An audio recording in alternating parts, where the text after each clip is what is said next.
Imagine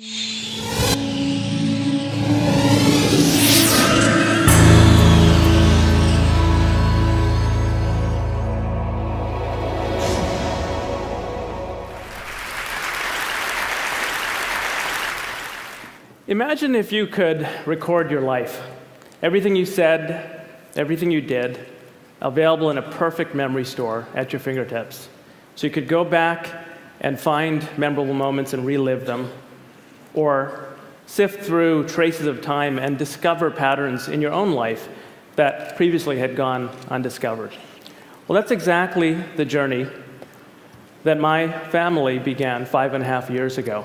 This is my wife and collaborator, Rupal, and on this day, at this moment, we walked into the house with our first child, our beautiful baby boy. And we walked into a house with a very special home video recording system. Ready? 1 second. Okay. This moment, and thousands of other moments special for us, were captured in our home because in every room in the house, if you looked up, you'd see a camera and a microphone. And if you look down, you'd get this bird's eye view of the room. Here's our living room,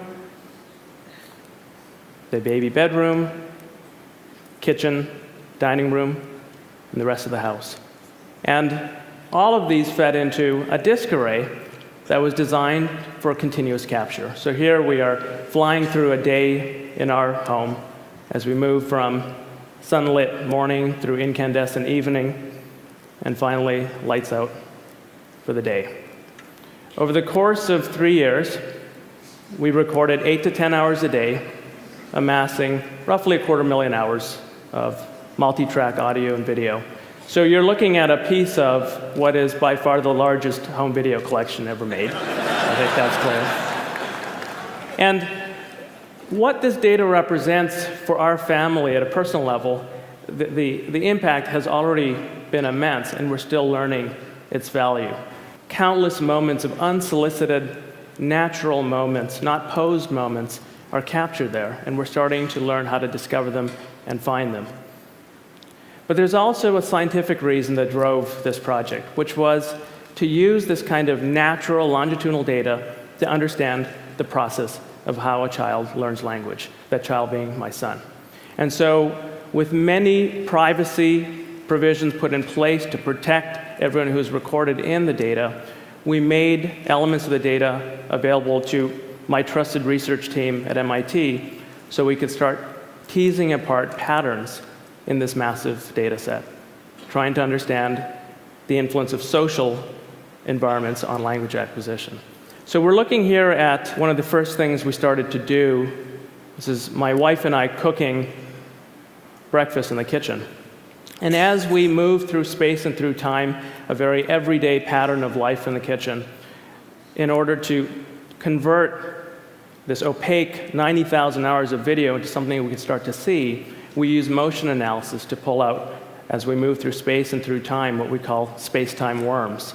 And this has become a part of our toolkit for being able to look and see where the activities are in the data, and with it, trace the patterns of, in particular, where my son moved throughout the home, so that we could focus our transcription efforts, all the speech environment around my son, all the words that he heard from myself, my wife, our nanny, and over time, the words he began to produce. So with that technology and that data and the ability to, with machine assistance, transcribe speech, we've now transcribed well over 7 million words of our home transcripts. And with that, let me take you now for a first tour into the data. So you've all, I'm sure, seen time-lapse videos where a flower will blossom as you accelerate time. I'd like you to now experience the blossoming of a speech form. My son, soon after his first birthday, would say gaga to mean water. And over the course of the next half year, he slowly learned to approximate the proper adult form, water. So we're going to cruise through half a year in about 40 seconds. No video here, so you can focus on the sound, the acoustics, of a new kind of trajectory. Gaga to water. Gaga, gaga, gaga, gaga.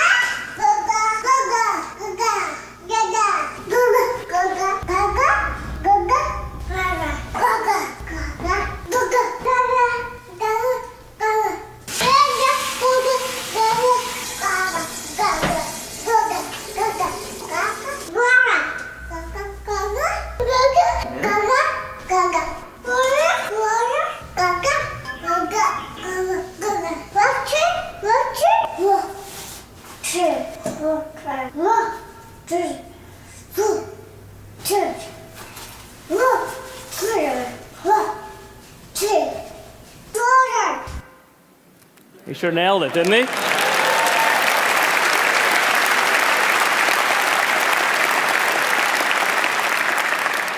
So he didn't just learn water. Over the course of the 24 months, the first 2 years that we really focused on, this is a map of every word he learned in chronological order. And because we have full transcripts, we've identified each of the 503 words that he learned to produce by his 2nd birthday. He was an early talker. And so we started to analyze why. Why were certain words born before others?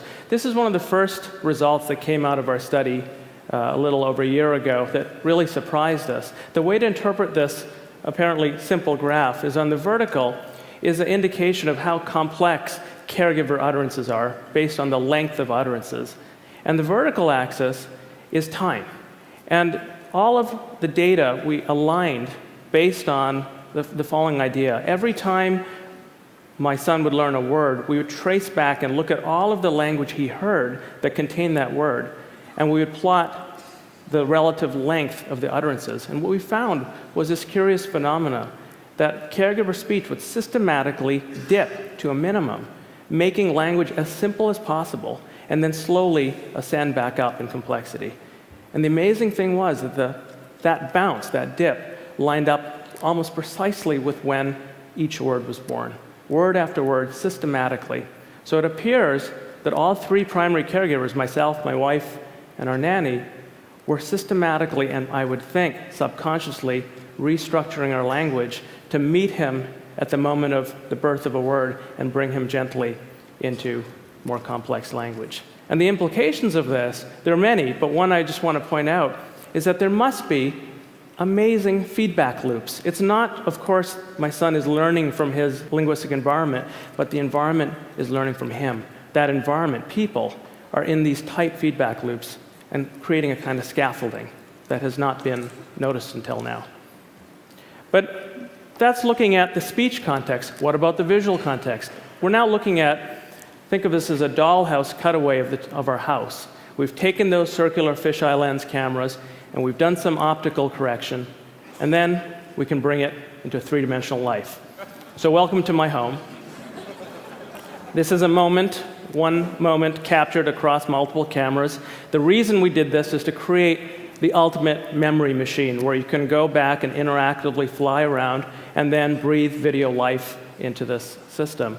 What I'm going to do is give you an accelerated view of 30 minutes, again, of just life in the living room. That's me and my son on the floor, and there's video analytics that are tracking our movements. My son is leaving red ink, I'm leaving green ink. We're now on the couch looking out through the window at cars passing by, and finally my son playing in a walking toy by himself. Now we freeze the action, 30 minutes. We turn time into the vertical axis, and we open up for a view of these interaction traces we've just left behind. And we see these amazing structures. These little knots of 2 colors of thread we call social hotspots.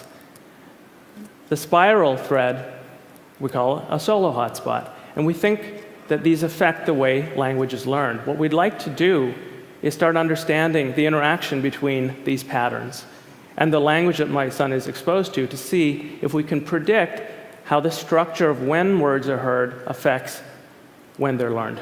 So in other words, the relationship between words and what they're about in the world. So here's how we're approaching this. In this video, again, my son is being traced out. He's leaving red ink behind, and there's our nanny by the door. You want water? All right. She offers water, and off go the 2 worms over to the kitchen to get water. And what we've done is use the word water to tag that moment, that bit of activity. And now we take the power of data and take every time my son ever heard the word water and the context he saw it in, and we use it to penetrate through the video and find every activity trace that co-occurred with the instance of water. And what this data leaves in its wake is a landscape. We call these wordscapes. This is the wordscape for the word water. And you can see most of the action is in the kitchen. That's where those big peaks are over to the left. And just for contrast, we can do this with any word. We can take the word bye, as in goodbye, and we're now zoomed in over the entrance to the house, and we look and we find, as you'd expect, a contrast in the landscape where the word bye occurs much more in a structured way. So we're using these structures to start predicting the order of language acquisition, and that's sort of ongoing work now. In my lab, which we're peering into now at MIT, this is at the Media Lab, this has become my favorite way of videographing just about any space. 3 of the key people in this project, Philip DeCamp, Ronnie Kubat, and Brandon Roy, are pictured here. Philip has been a close collaborator on all the visualizations you're seeing. And Michael Fleischman was another PhD student in my lab who worked with me on this home video analysis. And he made the following observation, that just the way that we're analyzing how language connects to events which provide common ground for language, that same idea we can take out of your home, Deb, and we can apply it to the world of public media. And so our effort took an unexpected turn. Think of mass media as providing common ground. And you have the recipe for taking this idea to a whole new place. We've started analyzing television content using the same principles, analyzing event structure of a TV signal, episodes of shows, commercials, all of the components that make up the event structure. And we're now, with satellite dishes, pulling in and analyzing a good part of all the TV being watched in the United States. And you don't have to now go and instrument living rooms with microphones to get people's conversations. You just tune into publicly available social media feeds. So we're pulling in about 3 billion comments a month. And then the magic happens. You have the event structure, the common ground that the words are about coming out of the television feeds. You've got the conversations that are about those topics. And through semantic analysis, and this is actually real data you're looking at from our data, our processing, each yellow line is showing a link being made between a comment in the wild and a piece of event structure coming out of the television signal. And the same idea now can be built up, and we get this wordscape, except now words are not assembled in my living room. Instead, the context, the common ground, the activities, are the content on television that's driving the conversations. And so what we're seeing here, these skyscrapers now, are commentary that are linked to content on television. Same concept, but looking at communication dynamics in a very different sphere. So fundamentally, rather than, for example, measuring content based on how many people are watching, this gives us the basic data for looking at engagement properties of content. And just like we can look at feedback cycles and dynamics in a family, we can now open up the same concepts and look at much larger groups of people. This is a subset of data from our database, just 50,000 out of several million, and the social graph that connects them through publicly available sources. And if you put them on one plane, a second plane is where the content lives. So we have the programs and the sporting events and the commercials and all of the link structures that tie them together make a content graph. And then the important third dimension.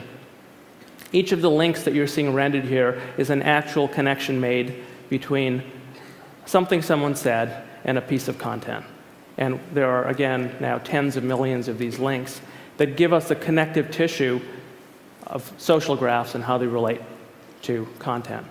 And we can now start to probe the structure in interesting ways. So if we, for example, trace the path of one piece of content that drives someone to comment on it, and then we follow where that comment goes and look at the entire social graph that becomes activated, and then trace back to see the relationship between that social graph and content, very interesting structure becomes visible. We call this a co-viewing clique, a virtual living room, if you will.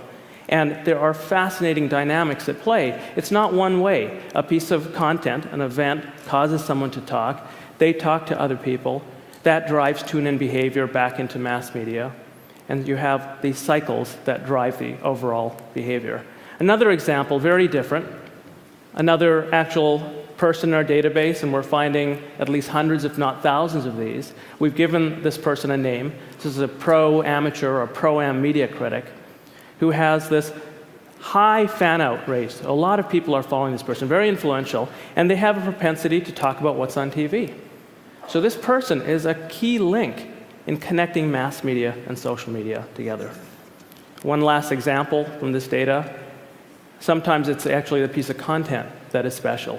So if we go and look at this piece of content, President Obama's State of the Union address from just a few weeks ago, and look at what we find in the same data set at the same scale, the engagement properties of this piece of content are truly remarkable. A nation exploding in conversation in real time in response to what's on the broadcast. And of course, through all of these lines are flowing unstructured language. We can X-ray and get a real-time pulse of a nation, real-time sense of the social reactions and the different circuits in the social graph being activated by content.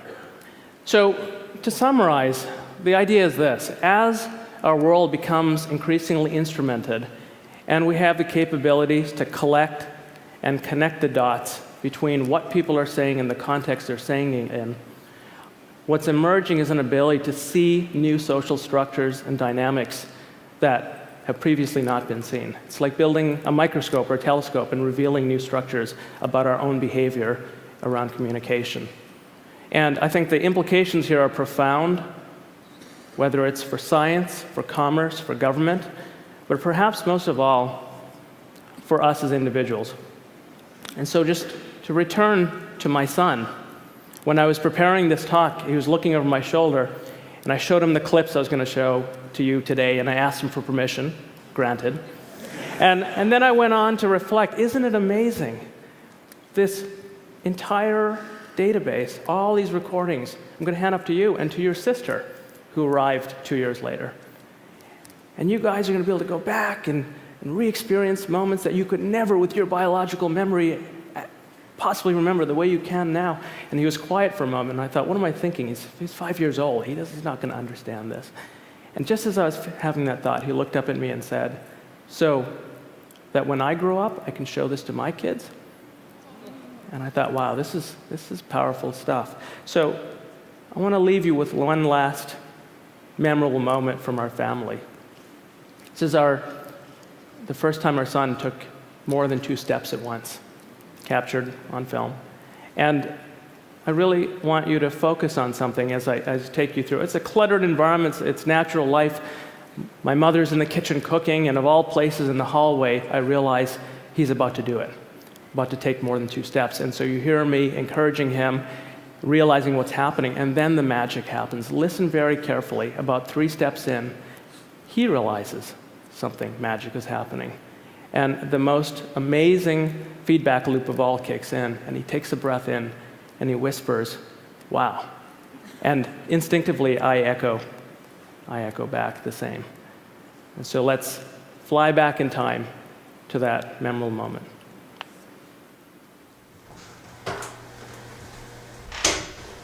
Hey, come here. Can you do it?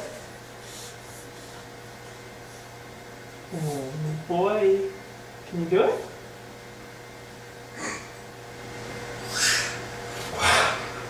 Now he's walking.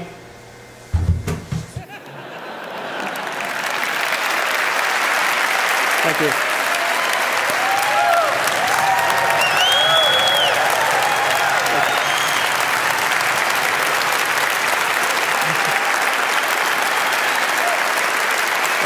Thank you.